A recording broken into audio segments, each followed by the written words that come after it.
The truth remains, however, that not one court has ruled in favor of any of these election fraud conspiracies. Moreover, we've paid independent testing agencies to refute everything the professors' experts have said. And finally, laws are on the books to protect the public from election fraud. Bold talk, Mr. Faustus. Professor, your response. And the 65 Project stands for the 65 cases that were filed that the radical left deemed to be without merit. And all of them were dismissed. But it's now an out lie. There are about 90 lawsuits that you can actually find that were filed either by Trump, the RNC, or the GOP. There were 30 that were set for merit hearings. Out of the 30, Trump, the RNC, and the GOP prevailed in 22 out of those 30 cases. The top 5 vendors of voting systems in the United States are using computers and components that are manufactured overseas. For the most part, they're manufactured in the People's Republic of China. In China, in particular, they advance persistent threats. Some of them are massive organizations. I'm talking about organizations with 12,000 or more people. They have whole campuses. They're larger than, many U.S. universities, larger than many U.S. defense organizations. And they are solely focused on the exploitation and penetration and infiltration of U.S. and Western technology. We've had numerous supply chain compromises of critical national security systems in the last 8 years. Not one time has the Election Assistance Commission put out any kind of a warning. They still have not warned all the election officials, nor the public, nor notified Congress that these issues were happening. Instead, they have allowed us to use them in election after election, certifying the elections, and they pretended everything was okay. The Threat System Management Office basically simulates threat. We basically play bad guy. I went and talked to, at the time it was Wiley Labs. They said, hey, we want you to do an independent assessment of our testing procedures that we have and evaluate it. So they said, we're going to provide your report up to the EAC to show that you've assessed us and where we stand and all that. So in order to do that, I, of course, first have to see, well, what are you testing to? What are the standards, the requirements?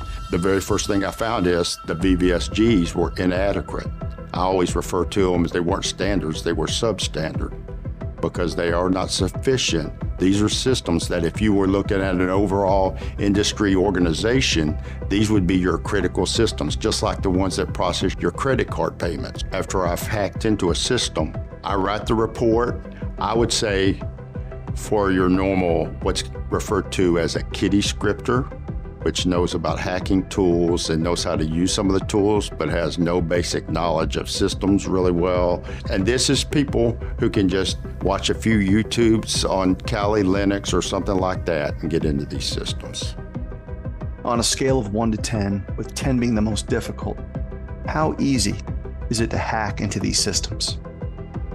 So, as foreign adversaries, you're talking about advanced persistent threat level players. So can I go to a 0.5 instead of a 1 as the lowest, since that's not a 0?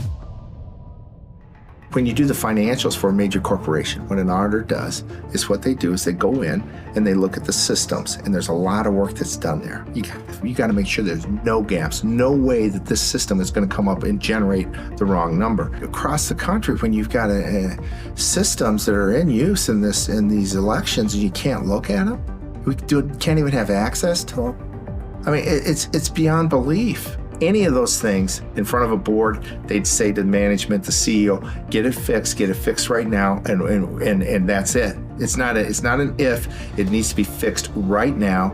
And if there's a system that bad, get rid of it. We don't want it. If you don't have support for the numbers, find it or make the adjustments. You're putting us at huge risk here. And the same with the processes. If you've got processes where people are able to do things behind closed doors and you're not letting the auditor see that, that needs to be addressed right now. Who's going to be fired? That's the way it is. And so when you compare that to this election of 2020, absolutely, it was stolen because it never should have been certified. What I'm saying is nobody's following the federal law, including the vendors. There's really 3 laws that apply. There's the National Voter Registration Act, There's the Help America Vote Act, and now there's FISMA, which is the Federal Information Security Management Act, that applies because it was declared as critical national infrastructure. There's a tremendous error rate in the voter registration rolls. People that are looking at material compliance issues from New Mexico and Arizona to New York and Pennsylvania, they're all finding gross inaccuracies. As a co-author of the Help America Vote Act, have you observed material compliance with the act over the past 20 years? No, not at all. And the certifiers certify anyway.